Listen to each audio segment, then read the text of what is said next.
Bienvenue dans cette nouvelle vidéo et dans l'épître aux Corinthiens, Paul parle des charismes et il dit qu'il ne veut pas que nous restons dans l'ignorance. Il y a une bonne nouvelle, Dieu ne nous envoie pas comme ça sans rien dans le monde, mais pour toucher les gens, il nous donne des charismes, c'est-à-dire des dons, une espèce de faveur de Dieu. Il y en a différents qui peuvent être des charismes de foi, de guérison, de langue,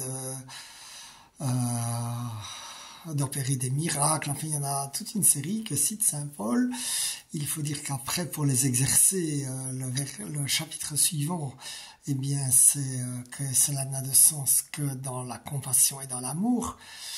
Mais de là, je me dis que, mon frère, ma sœur, as-tu déjà réfléchi à quel charisme Dieu t'a donné?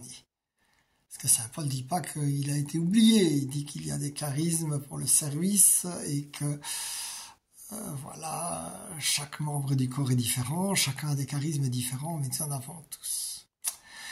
Paul cite que le charisme préféré devrait être la prophétie, c'est-à-dire parler de la part de Dieu.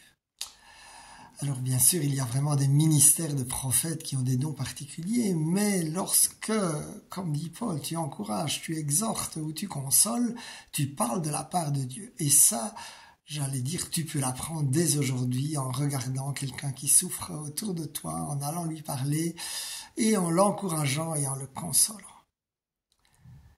Alors mon frère, ma sœur, eh bien, je prie que tu t'ouvres à recevoir les charismes que Dieu a déjà prévus pour toi.